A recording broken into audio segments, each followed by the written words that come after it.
오늘은 이 앞번에 이어서 계시록 13장 1절에서 10절 두 번째 시간으로 바다에서 올라온 첫째 짐승의 극심한 회방과 핍박이라는 주제를 가지고 같이 은혜 나누는 시간 갖도록 하겠습니다.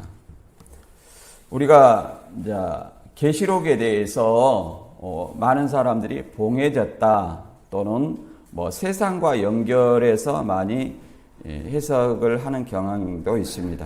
물론 그것이 전혀 틀렸다고 말할 수 없습니다만은 계시록은 기록할 때 당시 사도 요한이 pat모섬에 유배되었습니다. 유배되어서 이제 계시록 기록이 되게 되는데 계시록이 기록되게 된 pat모섬에 유배된 원인은 뭐냐? 바로 도미티안 황제 박해입니다. 도미티안은 그 당시 자신을 하나님처럼 섬기게 하기 위해서 신격화하기 위해서 자신의 신상을 만들어서 신전에 세우고 제사장으로 하여금 1년에 한 번 이상씩 주와 하나님으로 고백하게 하였습니다. 이런 어떤 활동들이 적 그리스도의 활동이라고 말할 수 있는 것입니다. 그리고 계시록을 어떤 그 시대 배경 속에서 예언을 기록했기 때문에 그 시대 배경이나 역사적인 어떤 사건을 통해서 장례사를 기록한 거예요. 그렇기 때문에 1차적으로 그 도미티안 황제 시대 사도 요한이 유배되었던 그 황제 시대를 배경으로 우리가 이해를 해야 되고 또 역사적인 사건을 무시할 수는 없습니다. 그걸 통해서 1차적으로 해석을 하고 그 다음에 2차적으로 그 속에 들어있는 예언을 우리가 알아봐야 됩니다. 예언이라고 했기 때문에 그러면 이제 계시록 13장에서는 두 짐승이 나와요. 바다에서 올라오는 7머리 10뿔 짐승이 나오는데 그 7머리 중에 하나가 칼에 상하였다 살아난 짐승이에요. 이게 첫째 짐승입니다. 이 짐승을 그 당시 시대 배경 속에서는 도미티안 황제예요. 그러면 도미티안 황제를 왜 적 그리스도로 하는가? 그것은 도미티안 황제가 자신을 신격화했기 때문에 그렇습니다. 자신의 신상을 세우고 1년에 한 번 이상씩 주와 하나님으로 고백하게 했어요. 이것이 세상 사람들에게는 별 문제가 없지만 그리스도인에게는 가장 큰 문제가 됩니다. 왜 그러냐면 예수님을 주와 하나님으로 고백해야 되는 그리스도인들에게 말 그대로 하나님이 아닌 존재, 세상의 왕, 도미티안 황제를 주와 하나님으로 고백하게 하는 것은 주님께 배도하는 행위가 될 수 있습니다. 배도하는 행위입니다. 그렇기 때문에 이것은 굉장히 그리스도인에게 박해의 문제가 되어 있습니다. 그래서 누구든지 계시록 13장 15절에 누구든지 짐승의 우상 곧 도미티안 황제의 신상에게 경배하지 아니하는 자는 다 죽이게 해서 순교하는 일이 있었습니다. 그리고 그 일을 하는 존재가 제사장이었는데 이 제사장의 역할을 계시록 13장 11절에서는 땅에서 올라온 새끼양 같은 두 뿔 가진 짐승이라고 이렇게 얘기를 합니다. 두 뿔 가진 짐승. 이 두 뿔 가진 짐승을 계시록 19장 20절에서는 거짓 선지자라고 이렇게 얘기를 합니다. 왜 그러냐면 하나님의 아닌 존재를 믿게 하는 역할을 하기 때문에 그 당시의 제사장을 거짓 선지자라고 얘기를 하는 거예요. 그래서 이 두 짐승의 역할을 얘기를 합니다. 이 두 짐승이 계시록 13장에 두 짐승이 나타나게 된 것은 계시록 12장에서 미가엘과 용과 싸워서 용이 땅과 바다로 내어 쫓깁니다. 미가엘이 승리하게 된 이유는 그리스도께서 십자가의 죽으심과 부활하고 보좌에 앉으심으로 승리했다는 어떤 증거죠. 그리스도의 승리로 말미암아 미가엘이 승리하고 그 다음에 용과 그의 사자들, 그의 천사들이 땅으로 내어 쫓깁니다. 그래서 땅으로 내어 쫓겨서 누구하고 싸우냐? 땅과 바다 가운데 거하는 여자의 후손, 여자의 남은 자손, 곧 하나님의 계명과 예수의 증거를 가진 자들로 더불어 싸우게 되어 있습니다. 그것이 이제 계시록 13장이에요. 그래서 바다에서 올라온 7머리 10뿔 짐승 중에 하나가 누구예요? 칼에 상하였다 살아난 짐승. 이것은 말 그대로 부활을 연상하기도 합니다. 그 당시에는 도미티안 황제의 극심한 박해로 인해서 네로의 부활을 연상시키기도 했습니다. 그래서 우리 이제 계시록 13장 칼이 상하였다 살아난 짐승을 뭐 여러 가지 어떤 견해가 있습니다. 적 그리스도가 맞기는 맞는데 누구냐? 네로다, 도미티안 황제다, 또는 교황이다, 또는 뭐 베리칩을 가지고 세계를 통치하는 세계 정부다, 이런 어떤 많은 어떤 견해가 있어요. 그러나 가장 정확한 견해는 계시록 13장 15절에 누구든지 짐승의 우상에 경배하지 아니하는 자는 다 죽이더라. 그러니까 짐승이 있고 그 우상에게 경배하지 않아서 순교시키는 일이 있어야 돼요. 그리고 순교자가 계시록 20장에 나오잖아요. 계시록 6장 9절에 순교자가 나와요. 그리고 사도 요한도 밤모섬에 유배된 원인이 뭐냐? 도미티안 황제라는 거예요. 그러면 이 짐승의 우상에게 경배해서 사람을 죽이는 일이 있은 사람이 누구냐? 자, 네로가 자기의 신상을 세워서 그 경배하지 않는 자는 죽였느냐? 그런 일이 없습니다. 그 다음에 교황이 그런 일이 있었느냐? 교황이 그런 일이 없습니다.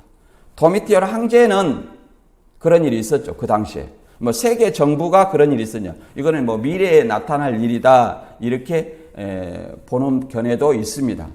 그러나 이 도미티안 황제를 적 그리스도고 땅에서 올라온 새끼양 같은 두 뿔 가진 짐승이 뭐예요? 거짓 선지자라고 계시록 19장 20절에 분명히 말했기 때문에 적 그리스도와 거짓 선지자를 뭐라고 말하냐면 미혹자라고 말합니다. 미혹자.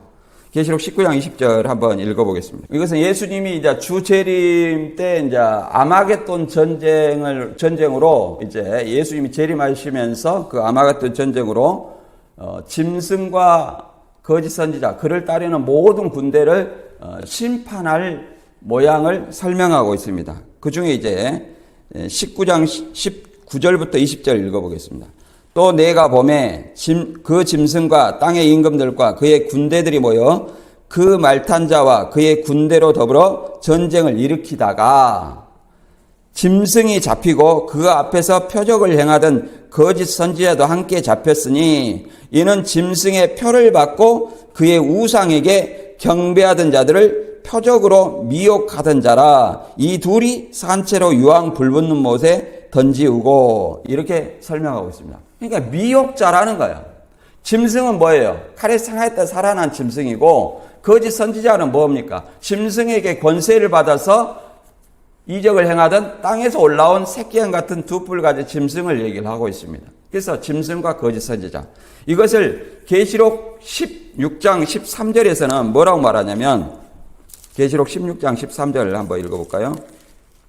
또 내가 보매 개구리 같은 새 더러운 영이 용의 입과 짐승의 입과 거짓 선지자의 입에서 나오니 그들은 귀신의 영이라. 이적을 행하여 온 천하 왕들에게 가서 하나님 곧 전능하신 이의 큰 날에 있을 전쟁을 위하여 그들을 모으더라. 이것이 이제 아마겟돈으로 모은다고 얘기를 하고 있어요. 그러나 우리가 본문에 계시록 19장 19절에서 20절 읽어봤듯이 그 아마겟돈 전쟁은 예수님이 강림하심으로 심판하는 거예요. 짐승과 거짓 선지자를 심판합니다. 그러면 이것이 그 당시에는 뭐 도미티안 황제와 제사장이라 보더라도, 그러면 이것이 장례사란데, 예언이라는데 누구를 가리키느냐? 적 그리스도와 거짓 선지자, 오늘날에는 많이 있습니다. 요한일서 2장 18절에 보면 이제 마지막 때에 적 그리스도가 나타날 때가 마지막 때라고 얘기를 하고 있습니다. 요한일서 2장 18절 한번 읽어보겠습니다. 자, 언제가 마지막 때이냐? 아이들아, 지금은 마지막 때라. 적 그리스도가 오리라 한 말을 너희가 들은 것과 같이 지금도 많은 적그리스도가 일어났으니 그러므로 우리가 마지막 때인 줄 아노라 이렇게 말하고 있습니다. 그러니까 적그리스도가 나타날 때가 언제요? 마지막 때예요. 물론 이 당시에 요한 1서를 기록할 그 당시에 초대교회 당시에도 적그리스도가 많이 있었다는 거예요. 그때가 마지막 때다. 그리고 예수님 오실 때도 뭐예요? 마지막 때다. 그러면 예수님이 오시기가 가까워질수록 적그리스도와 거짓 선지자가 많다는 것을 알아야 됩니다. 마태 24장 24절에도 뭐라고 말합니까?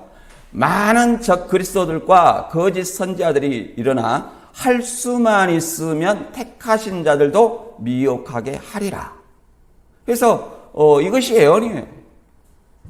그래서 주님이 강림이 가까울 때일수록 적그리스도와 거짓 선지자가 많이 있다. 그러면 이 존재가 그 당시에는 계시록에서는 바벨론이라고 기록되어 있지만 바벨론을 상징하는 것은 그 당시에는 로마입니다. 더 나아가서 적그리스도와 거짓 선지자들을 가지고 있는 세상을 상징하고 있습니다. 그래서 이제 우리가 이 앞번에 이걸 기억하시고 이 시대 배경을 기억하시고 이 앞번에 알아보지 못하는 것에 대해서 더 알아보도록 하겠습니다. 우리가 계시록 12장에서는 이제 용이 하늘에서 내어 쫓겼죠. 그래서 그때가 용이 하늘에서 내어 쫓기니까 구원이 이루어졌다. 이 구원은 하늘에서 이루어진 어떤 구원이에요. 예수님이 십자가 지심으로 구원으로. 예수님이 십자가 지시고 승천하심으로 말미암아 우리가 그 예수 그리스도를 믿음으로 우리는 구원 얻었다 이렇게 얘기합니다. 그러니까 하늘에 승리했기 때문에 그 하늘에 승리했는데 이제 용이 땅으로 내어 쫓겼어요. 땅과 바다로 내어 쫓겼어요. 그러므로 땅과 바다에 사는 여자의 남은 자손, 하나님의 계명과 예수의 증거를 가진 자, 곧 성도들과 싸움이 계시록 13장의 일입니다.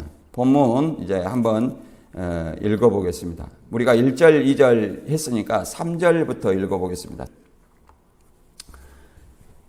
그의 머리 하나가 상하여 죽게 된 것 같더니 그 죽게 되었던 상처가 남에 온 땅이 놀랍게 여겨 짐승을 따르고 용이 짐승에게 권세를 주므로 용에게 경배하여 짐승에게 경배하여 이르되 누가 이 짐승과 같으냐 누가 능히 이와 더불어 싸우리요 하더라 이렇게 설명하고 있습니다. 여기서 이제 경배하다 용에게 경배하고 짐승에게 경배한다는 거예요.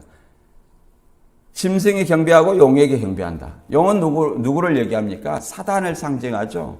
그러니까 여기 용에게 권세를 받은 짐승은 사단의 대리자라고 말할 수 있습니다. 사단의 대리자는 하나님을 회방하는 역할을 해요. 그래서 자신을 뭐라고 칭합니까? 하나님이라, 구원자라, 메시아라 칭하는 거예요. 구원자라. 그 당시에는 도미티안 황제였지만 오늘날에나 마지막 때는 누구를 상징하여? 적그리스도를 상징합니다. 그래서 경배하다는 말은 프로세키네오랍니다. 프레스키네오 그 헬라어로 그래서 예배하다, 숭배하다는 뜻을 가지고 있습니다. 그럼 예배나 숭배는 누구를 대상으로 합니까? 오직 하나님께만 경배하라고 합니다. 하나님께만. 우리가 마태복음 4장에 사단이 예수님을 시험할 때 나에게 경배하면 온 천하 만국을 권세를 나한테 주겠다 이렇게 얘기를 했습니다. 그러나 예수님은 뭐라고 그랬어요? 오직 경배에 대해서는 하나님이다. 하나님께만 경배해라고 그랬습니다. 그런데 지금 경배의 대상이 누구예요? 용이 짐승의 권세를 주므로 용에게 경배하고 그 다음에 짐승에게 경배한다는 거예요. 짐승에게 경배한다. 짐승에게 경배하는 이유가 그 죽게 되었던 상처가 나았다 이렇게 얘기를 합니다. 죽게 되었던 상처가 이거는 오목사나 탁시가 이렇게 마음에 상처 입었다 치료된 이것을 얘기하는 거 아니에요. 이것은 그 당시에 도미티안 황제의 박해가 네로의 부활을 연상하게 했어요. 그래서 네로의 부활을 연상하게 할 만큼 그만큼 극심한 박해를 연상시키고자 합니다. 그래서 뭐라고 얘기하냐면 이것은 우리가 세례 요한이 죽고 예수님이 활동할 때 예수님의 활동을 뭐라고 말하냐면 세례 요한이 다시 부활해서 그에게 역사한다. 이렇게 그 당시 유대인들은 예수님에게 설명했습니다. 마태복음 14장 1절 2절 보면 이렇게 그걸 설명하고 있습니다. 그때에 분봉왕 헤롯이 예수의 소문을 듣고 그 신하들에게 이르되 이는 침례 요한이라 그가 죽은 자 가운데서 살아났으니 그러므로 이런 능력이 그 속에서 역사하는도다 하더라. 이게 세례 요한이 마치 부활해서 예수님에게 역사하는 것처럼, 그래서 죽게 됐던 상처가 낫다는 것은 이게 부활을 연상한다. 누구의 부활? 네로의 부활을, 도미티안 황제의 박해를 보고 네로의 부활을 연상하게 하는 것을 말하고 있습니다. 그래서 이 극심한 박해에서 짐승에 경배하고 용에 경배했다는 것은 그에게 그를 따랐다는 거예요. 주와 하나님으로 1년에 한 번씩 고백했다는 거예요. 왜 고백하지 않는 자는 어떻게 돼요? 계시록 13장 15절에는 짐승의 우상에게 경배하지 아니한 자는 몇이든지 다 죽이게 하더라. 예수님은 이럴 때 뭐라고 그랬습니까? 마태 10장 28절에 몸은 죽여도 영혼을 능히 죽이지 못하는 자들 두려워하지 말고 몸과 영혼을 지옥에 멸하는 자를 두려워하라 그랬습니다. 그러니까 육신의 죽음을 두려워하지 않아요, 우리 신앙인들은. 그래서 사도 요한은 도미티안 황제 숭배를 거부해서 반모섬으로 유배되었고, 또 안디바는 도미티안 황제 숭배를 거부하여서 순교를 당했습니다. 약 150년경에 이 서머나교의 폴리캅은 황제 숭배를 거부해서 스스로 화형을 당했습니다. 폴리캅은 그렇게 말합니다. 주님께서 내가 86년 동안 사는 동안 한 번도 나에게 잘못한 일이 없는데 내가 어떻게 주님을 배신할 수가 있겠느냐 하면서 그 화형을 스스로 받아들였습니다. 이것이 용이 이긴 것 같지만, 사단이 이긴 것 같지만 누가 이긴 거예요? 결국은 성도의 승리를 말하고 있습니다. 그래서 순교자들은 이긴 자, 승리자, 곧 이 땅에서 순교하면 죽어서 승리하여 천상교회 성도가 됩니다. 천상교회 성도를 그래서 승리자 또는 이긴 자라고 말합니다. 이긴 자라고 말하는 거예요. 그 다음에 이제 이들이 어떻게 역사를 하느냐, 42달 동안 역사를 한다고 얘기를 합니다. 그러니까 이 42달을 계시록 12장의 42달, 계시록 13장의 42달에서 전 3년 반, 후 3년 반을 얘기한 사람들이 있습니다. 그러나 제가 이렇게 이 칼에 상하였던 살아난 짐승이 도미티안 황제라고 본다면, 도미티안 황제는 42달만을 역사하지 않았어요. 81년에 즉위해가지고 96년 암살되기까지 약 15년을 활동을 했습니다. 그래서 이 42달을 뭐라고 볼 거냐? 사단에 박해하는 기간, 성도에 핍박받는 기간, 이렇게 이해를 하시면 될 것 같습니다. 계시록 13장 5절과 6절. 또 짐승이 과장되고 신성 모독을 말하는 입을 받고 또 42달 동안 일할 권세를 받으니라. 짐승이 입을 벌려 하나님을 향하여 비방하되 그의 이름과 그의 장막 곧 하늘에 사는 자들을 비방하더라. 이렇게 설명하고 있습니다. 그의 장막 곧 하늘에 사는 자들은 뭐라고 말하냐면 교회 성도들을 말하고 있습니다. 예, 용이 땅으로 내어 쫓겨서 이 바다에서 올라온 짐승의 권세를 줬고 땅에서 올라온 그 짐승에게 또 바다에서 올라온 그 짐승의 권세를 줬습니다. 이게 용의 대리인이에요. 사단의 하수인들이에요. 그들은 바다와 이제 땅에서 미혹을 하지만 성도들의 거하는 장소를 뭐라고 말하냐면 하늘 장막 곧 하늘에 사는 자들이다, 이렇게 설명하고 있습니다. 교회를 말해서 다시 하늘 장막 곧 하늘이라고 얘기를 하는 것입니다. 빌립보서 3장 20절에는 뭐라고 말하고 있습니까? 우리의 시민권은 하늘에 있다, 이렇게 얘기를 합니다. 우리가 지상에 살지만은 어디에 시민권이 있어요? 하늘에. 하늘의 시민권이 있어요. 하늘의 시민권이 있으니까 내가 예수 그리스도를 믿다가 죽으면 어디가 하늘로 가는 겁니다. 그래서 하늘에 사는 자들을 비방하더라. 몇 달 동안? 42달 동안. 신성모독을 말하는 입을 받고, 신성모독이라는 것은 뭘 얘기하는 거예요? 블라스페미아스라는 헬라어로 회방하는, 모독하는 이런 어떤 것을 얘기합니다. 하나님을 회방한다. 하나님을 회방하는 것은 많은 것들이 있지만 로마 황제들의 신격화, 이것이 하나님이 아닌 존재가 하나님인 양 하는 것이 신성모독을 하는 것입니다. 우리가 초림 때에도 유대인들에게 하나님은 오직 여호와 하나님 뿐이었어요. 그런데 예수님이 내가 하나님의 아들이다, 내가 하나님이다 이렇게 얘기를 하니까 신성모독한다고 그랬습니다. 신성모독한다고 그랬어요. 마찬가지로 도미티안 황제도 로마 신격화는 일때부터 선정을 베푼 황제는 사후에 원로원에서 신으로 승격을 시킵니다. 그래서 신전을 지어서 그 신상을 세우고 1년에 한 번 이상씩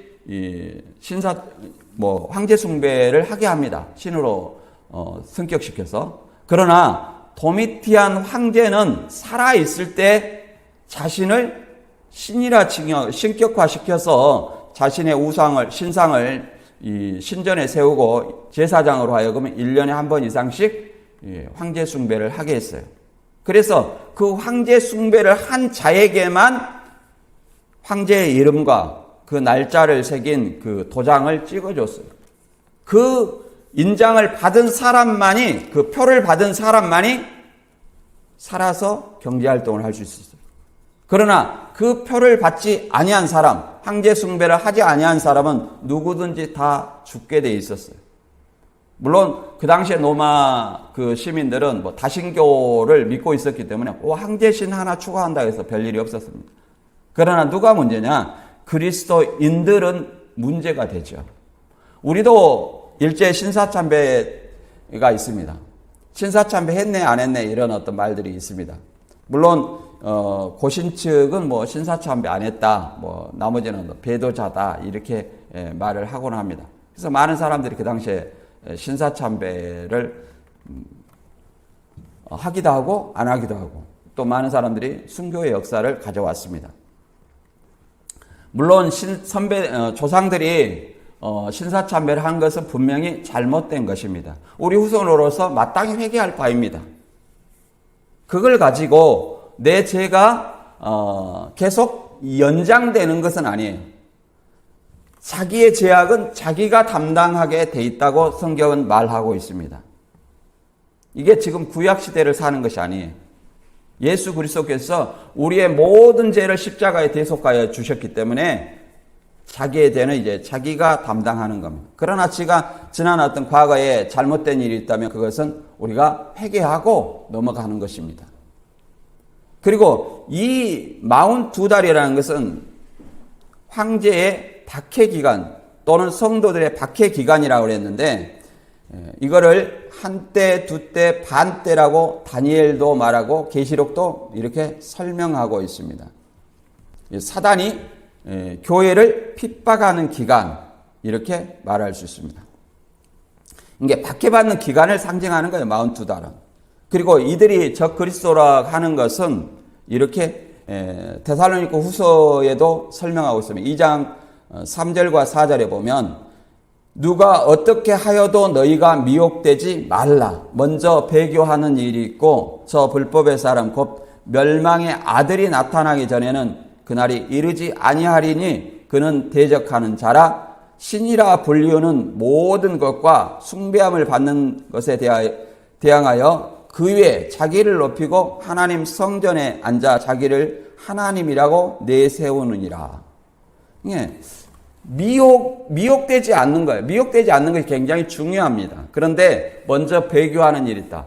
배도하는 일이 있다. 특정한 사람만이 배도하는 것이 아닙니다. 예수 그리스도를 믿는 사람은 이미 새 언약 백성이에요. 이 데살로니가 교인들은 이미 새 언약 백성이에요. 그러니까 이런 어떤 배도하는 일이 있을 수가 있죠. 더 나아가서 그리스도인들은 새 언약 백성이기 때문에 배도하는 일이라는 것은 뭐냐면 신앙을 포기하고 그 다음에 다른 예수를 믿고 뭐 교주를 믿는 이게 다 뭐예요? 배도하는 일입니다. 특정한 사람만 배도하는 건 아니에요.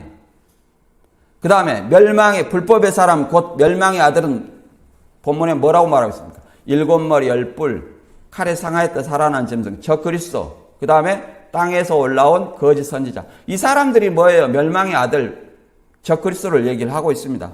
거짓 선지자 이들이 나타난다는 거예요. 초대교회 때도 나타났고 앞으로도 계속 나타났고 예수님이 강림에 가까울수록 더 많이 나타난다는 거예요. 그들이 자신을 뭐예요? 하나님을 대적하면서 자신을 신이라 한다는 거예요. 하나님이 성전에 앉아서 자기를 보여 하나님이라 한다 이렇게 얘기를 하죠. 그래서 이를 적 그리스도라 얘기를 하는 것입니다. 다니엘서 7장 25절에도 이 42달을 어떻게 성도가 박해받는 어떤 기간을 뭐라고 설명하고 있냐면 다니엘서 7장 25절에는 그가 장차 지극히 높으신 이를 말로 대적하여 또 지극히 높으신 이의 성도를 괴롭게 할 것이며 또 그가 또 때와 법을 고치고자 할 것이며 성도들은 그의 손에 붙임받아 한 때와 두 때와 반 때를 지나리라 이렇게 말하고 있습니다. 한 때와 두 때와 반 때를 지나리라. 여기서도 42달 동안 누구를 섬겨요? 짐승을 섬긴다고 이렇게 설명하고 있죠. 이것은 성도의 박해받는 기간, 사단이 교회를 핍박하는 기간으로 볼 수 있다겠죠.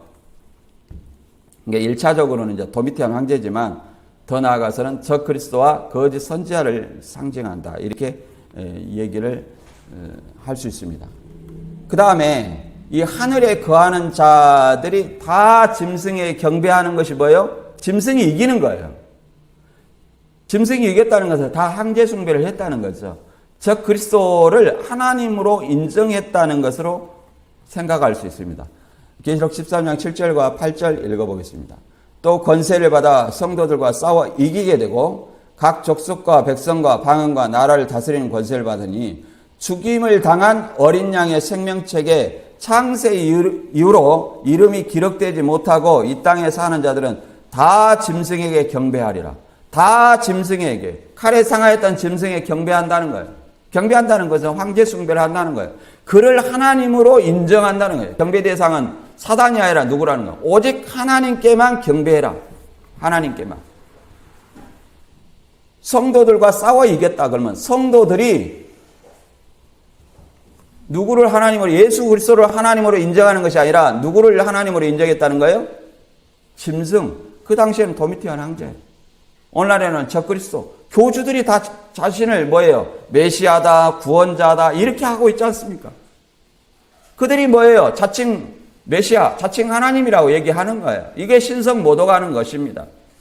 그리고 그를 옹호하는 그를 옹호하는 자들은 누구를 얘기를 합니까? 그를 옹호한 자, 그가 구원자가 맞다고 이렇게 하는 자들이 다 거짓 선지자들이에요.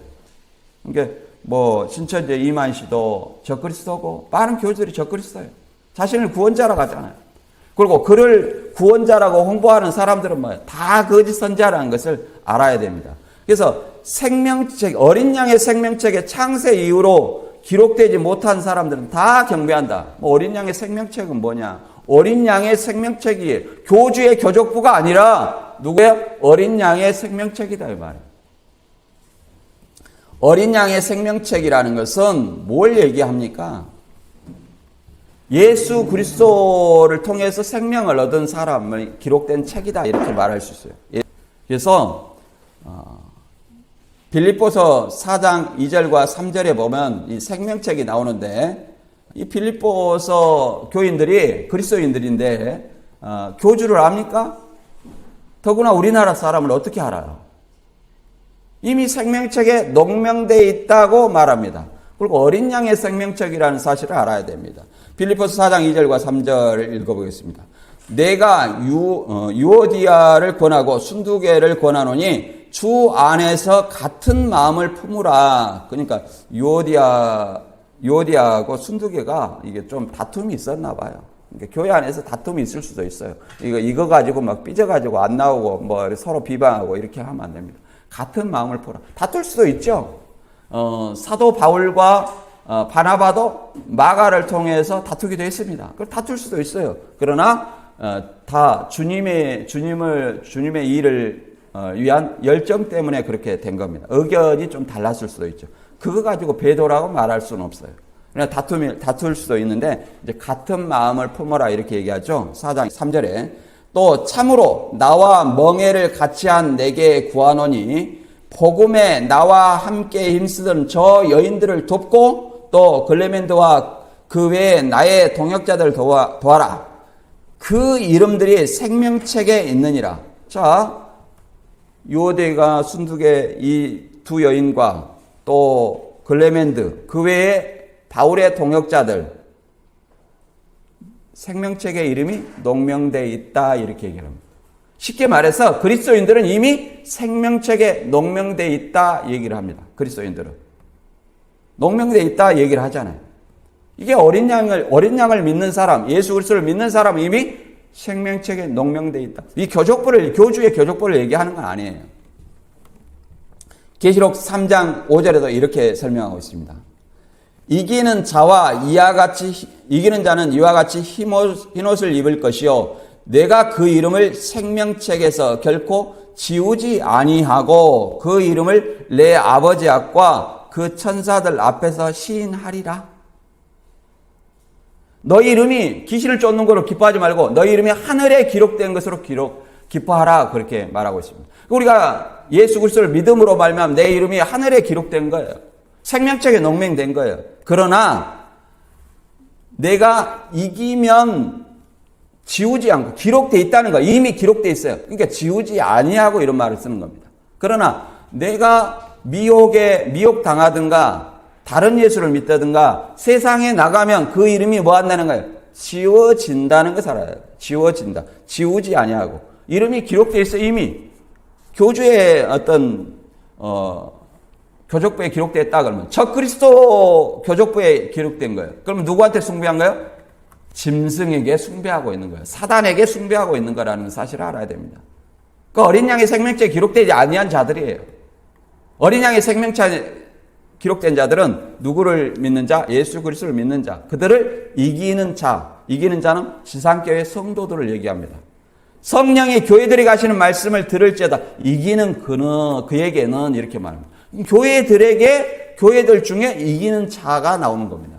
그럼 이기는 성도들 중에 이기는 자가 있어요.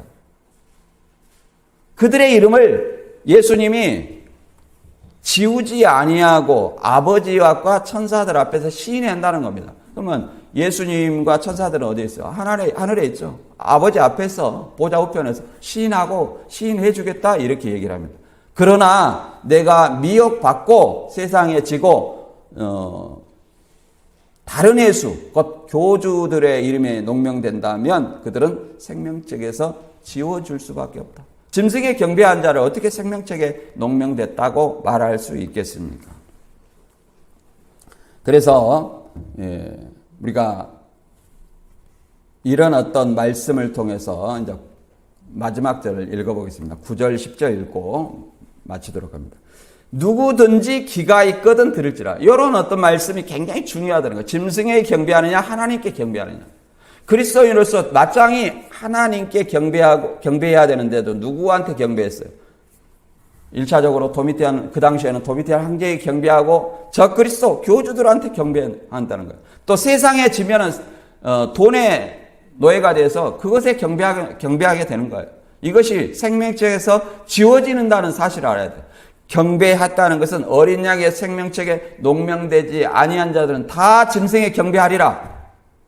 짐승에 경배했다는 것은 어린 양의 생명책에서 지워졌다는 사실을 알아야 됩니다. 그래서 누구든지 기가 있거든 영적인 어떤 기를 얘기를 합니다. 영적인 기. 그래서 사로잡힐 자는 사로잡힐 것이요 칼에 죽을 자는 마땅히 칼에 죽을 것이니 성도들의 인내와 믿음이 여기 있느니라. 어디에 있어요? 짐승에게 경배하지 않는 데에 뭐가 있어요? 성도들의 인내와 믿음이 있어요. 그러면 적 그리스도가 누군지, 거짓 선지자가 누군지 이것을 알아야 되죠. 신앙이라고 해서 이단들이 오면은 사단도 뭘로 미혹을 합니까? 말씀으로 미혹합니다. 창세기 아담 때 뭐라고 말합니까?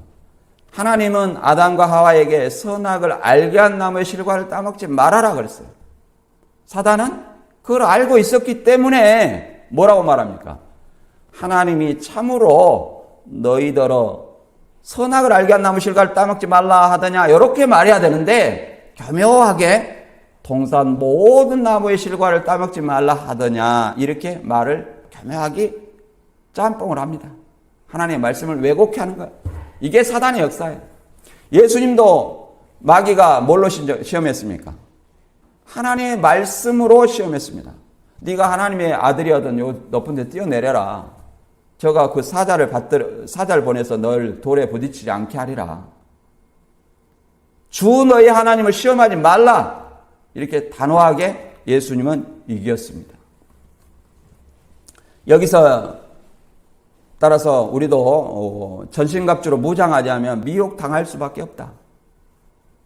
여기서 이제 계시록 13장 10절에 사로잡힐 자가 있고 칼에 죽을 자가 있습니다. 이 사로잡힐 자, 칼에 죽을 자는 누구냐? 이것을 멸망자다 또 이렇게 볼 수도 있습니다만은 여기서 사로잡힐 자는 사로잡혀갈 것이요 칼에 죽을 자는 마땅히 칼에 죽을 것이니 성도들의 인내와 믿음이 여기 있다. 그러면 사로잡힐 자가 있고 어차피 사로잡힐까요? 칼에 죽을 자가 있다는 거예요.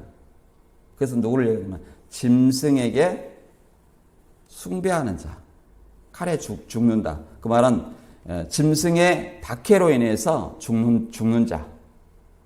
예를 들어서 사도 요한도 사로잡혀서 어디 갔어요? 밤모습 예배됐죠. 안디바도 칼에 죽었어요. 순교를 했다 이 말이에요. 순교한 짐승의 어떤 박해로 순교하는 성도들을 사로잡힐 자, 칼에 죽을 자로 이렇게 볼 수 있습니다. 그럴 때 뭐가 필요해요? 나를 박해하고 나를 핍박할 때, 내 목숨이 왔다 갔다 할 때 베드로처럼 나는 저 사람을 모릅니다, 주님을 모릅니다 하고 부인하고 이렇게 도망갈 것이 아니라 누구처럼? 폴리캅처럼 주님은 나에게 어떤 잘못도 하지 않았는데 내가 어떻게 주님을 배신할 수 있겠느냐 하고 내 목숨을 바칠 수 있는 이런 믿음, 그런 믿음 앞에 성도의 인내와 믿음이 있다는 거예요. 인내와 믿음. 그래서 이긴 자는 우리가 이렇게 말합니다. 계시록 14장과 11절과 2절을 보면 어떻게 이기느냐? 교주들은 네가 배조다, 네가 멸망자다 해갖고 이겼다는 거예요. 그런 일도 없지만은 그걸 가지고 이겼다고 말하지 않습니다. 성경에 이겼다는 것은 미혹되지 않는 것. 내 황제 숭배를 할 때 내가 황제 숭배하지 않고 순교하는 것. 이런 것이 이기는 거예요. 내가 세상에 미혹이 다가와도 내가 세상에 미혹되지 않는 것. 또 이단에 미혹되지 않는 것. 이런 것들이 뭐예요? 다 이긴 것이라고 말할 수 있습니다. 자, 계시록 14장 11절과 12절에 보면 짐승과 그의 우상에게 경배하고 그 이름의 표를 받는 자는 누구든지 밤낮 쉼을 얻지 못하리라 하더라. 성도들의 인내가 여기 있나니 그들은 하나님의 계명과 예수에 대한 믿음을 지키는 자니라. 하나님의 계명과 예수의 믿음을 지키는 자. 자, 믿음을 지킬 때 어떻게 해요? 짐승과 그의 우상에 경배하고 이름의 표를 받느라. 황제 숭배를 할 때에 뭘 받아요? 표를 받죠. 그 황제 숭배를 안 하는 것이 적그리스도에게 미혹되지 않는 것이 뭐예요? 하나님의 계명과 예수의 믿음을 지켜서 이기는 거라는 것을 우리는 알아야 됩니다. 막연히 그냥 이단 정통 이렇게 해서는 안 되고요. 내가 말씀으로 전신갑주로 무장해서 그들까지라도 올바른 진리 앞으로 돌이키는 것이 진정한 승리라는 사실을 알아야 됩니다. 그래서 영적 전쟁이라는 거예요. 고린도후서 10장 4절과 5절에 보면 이렇게 말하고 있습니다. 우리의 싸우는 무기는 육신에 속한 것이 아니오 오직 어떤 견고한 진도 무너뜨리는 하나님의 능력이라 모든 이론을 무너뜨리며 하나님을 아는 것을 대적하여 높아진 것을 다 무너뜨리고 모든 생각을 사로잡아 그리스도에게 복종하게 하니, 그렇게 말하고 있습니다. 우리의 무기는 육신에 속한 것이 아니에요. 이게 3차 세계대전 뭐 이렇게 보는 사람도 있습니다. 그런 것이 아니라는 거예요. 견고한 진을 무너뜨리는 하나님의 능력은 복음입니다. 복음이에요. 잘못된 이론, 모든 이론을 팔아며 잘못된 이론, 하나님 잘못 알아요.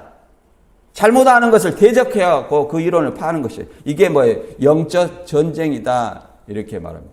그 영적 전쟁, 모든 이론을 파라고 잘못 아는 것을 사로잡아, 그들의 생각을 사로잡아 누구에게 복종케 하는 것이 승리예요? 그리스도에게 복종케 하는 것이 승리라고 말하고 있습니다. 그러면 바울은 어떻게 승리했을까요? 바울은 마지막에 이제 로마로 압송되어서 잠깐 풀려나고 마지막에 다시 감옥에 들어가서 이제 옥중서신을 보낸 것이 디모데후서입니다. 디모데후서는 마치 유언처럼 해놨는데 그 내용을 같이 읽어보겠습니다. 디모데후서 4장 7절 같이 읽어보겠습니다. 바울이 어떻게 이겼는지 디모데후서 4장 7절. 자, 읽어보겠습니다. 나는 선한 싸움을 싸우고 나의 달려갈 길을 마치고 믿음을 지켰으니 이제 후로는 나를 위하여 의의 면류관이 예비되었으므로 주 곧 의로우신 재판장이 그날에 내게 주실 것이며 내게만 아니라 주의 나타나심을 사모하는 모든 자에게나. 나는 선한 싸움을 싸우고, 바울이 뭐 했습니까? 복음을 전하다가 박해 가운데 지금 죽음을 앞두고 있어요. 나의 달려갈 길을 다 마쳤다. 그리고 뭐예요? 믿음을 지킨 것이 뭐예요? 선한 싸움에 승리했다는 거예요. 지금까지 늘 승리했다. 그러면 이것을 뭐라고 말하냐면, 이 지상에 있을 때를 이기는 자들을 이기는 자, 이렇게 말합니다. 이기는 자. 이긴 자가 아니에요. 여기서 이제 믿음을 지키고 순교하면 이긴 자가 되는 거예요. 승리자가 되는 거예요. 천상교회 성도가 되는 거죠. 그래서 이제 후로는 나를 위하여 의의 면류관. 면류관은 어떤 때 줍니까? 승리한 사람에게 주는 거예요. 승리한 사람, 순교한 후에 의의 면류관이 예비되었다고 말합니다. 그런데 언제 준다는 거예요? 그날에 내게 주실 것이요. 내게만 아니라 주의 나타나심을 사모하는 모든 자에게니라. 주 강림하실 때 우리가 끝까지 예수님 오실 때까지, 내가 죽음을 목전에 둘 때까지 선한 싸움, 믿음을 지키는 이 선한 싸움을 다 한다면 의의 면류관이 나에게 돌아온다는 사실을 알아야 됩니다. 다시 한번 말씀을 정리하면, 계시록 12장에 하늘에서 이제 미갈과 용이 싸워서 용이 쫓겨난 것은 그리스도의 십자가 부활의 어떤 승리 때문에, 승리로 보좌에 앉으셨기 때문에 미가엘이 승리해서 용이 땅으로 떼어 쫓깁니다. 땅과 바다로 내어 쫓겨서 누구를 괴롭히고자 해요? 성도들을 괴롭히고자 하는 겁니다. 땅과 바다에. 그래서 몇 달 동안 괴롭힌다고 그래요? 42달 동안 괴롭힌다고 그래요. 용의 사주를 받은, 용의 대리자, 권세를 받은 바다에서 올라온 7머리 10뿔 짐승. 이 7머리 10뿔 짐승 중에 칼에 상하였다 살아난 짐승이 있습니다. 그 짐승을 그 당시에는 도미티안 황제지만 누구라고 그래요? 자칭 하나님으로 신격화했기 때문에, 자기를 하나님으로 숭배하게 했기 때문에 뭐라고 말합니까? 적 그리스도다. 또 그 당시에 황제 숭배, 신전에서 황제 숭배를 하게 한 그 존재를, 그 당시에는 제사장이죠. 그런데 하나님이 아닌 존재인 황제를 신으로 숭배하게 한 그 역할을 한 그 제사장을 거짓 선지자다. 계시록 13장 11절에서는 땅에서 올라온 새끼양 같은 두 뿔 가진 짐승이다, 이렇게 설명합니다. 이것이 그 당시 오늘날에는 많은 적그리스도들과 거짓 선지자들이라고 말합니다. 그들이 미혹자라고 얘기하는 거예요. 미혹자.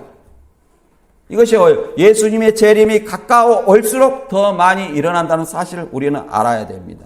그래서 우리는 어린 양의 생명책에 농맹된 자로서 뭐가 필요해요? 하나님의 계명과 예수의 믿음을 가지고 끝까지 지키는 인내와 믿음이 필요하다는 사실을 알아야 됩니다. 그래서 저와 여러분이 다 주님 강림하실 때까지 인내와 믿음으로 다 승리할 수 있는 여러분이 되시길 바랍니다. 오늘 말씀 여기서 마치겠습니다.